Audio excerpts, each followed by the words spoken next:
But all of us need to do that. All of us, I think, need to practice that kind of self-awareness, because if not for nothing, but to not feel so shitty about what you don't have and focused on that as opposed to what you do. It's a gratitude exercise. One of the things that kind of drives me crazy about the counseling and psychology profession is how many therapists encourage their clients to practice like gratitude meditations and all that. While when you listen to them talk in their life, they are the most ungrateful people you've ever heard. Yeah. I always think about what I'm grateful for. And by the way, like I think happiness is, all those emotions are very impermanent. They're very temporary. Chasing happiness is actually going to set you up to fail because you can't win. Life's too hard to be happy all the time. That's ridiculous to think that. The best you can really shoot for is being content. Yeah, that's powerful. And it's very easy to be content, by the way. All you have to do is eliminate want. Yeah. Yeah. If you eliminate want, it's very easy to be content with your life. Yep. And because what drives you crazy is always thinking you need this, you need that. I play World of Warcraft. People will be like, "Oh my God, I need to get this item for my priest," and I'm like, "You don't need that. You need food in your belly and oxygen in your lungs, and a roof over your head." Right. Well, I think that's the difference between, and this isn't an opposition to what you're saying. I just a further defining of it, I guess you could say, is you said you don't need to reach this, you just need to reach contentment. What was the this though? Do you know what I'm talking about?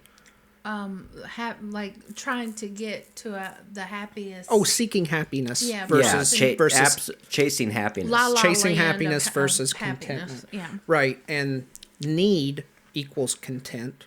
Like what you were saying, that makes sense. As long as you're fulfilling your needs, as long as you are, content. your needs are met, you are content. It's when you start getting in your head and saying, "I need more than what you actually need." Yeah. Right, but at the same time, I mean, and I'm not disagreeing. I'm just furthering the conversation.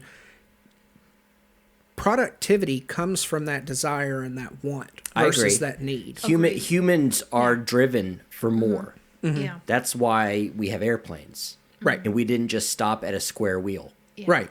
Yeah. No, I get it. That's something aside. But I think for your own sanity, you have to learn to reel it in. Right. You've got to learn to respect and be comfortable with that contentment rather than those wants. If you don't get those wants, it's not the end of the world. There's nothing wrong with wanting more in your life, but you also need to be content with what you have. And there's a fine balance there, right? For sure. Yeah, and to not let it control you to the point where you're just miserable all the time. Yeah, because you didn't get your wants. Right. Yeah, that shouldn't bring upon misery. Yeah. That should just... And you then just whatever work harder for it or accept it. And then whatever you go after to create more of, that I think that has to be approached with some kind of like reverence for the thing, not necessarily. You know what I mean? Like, if you build something, the activity of building has to take precedence over the outcome. Oh yeah, no, the process is what humans are not designed to care about the outcome as much as the process. Because once they hit the destination, they're ready to move on to the next thing. Yeah. It's about the process.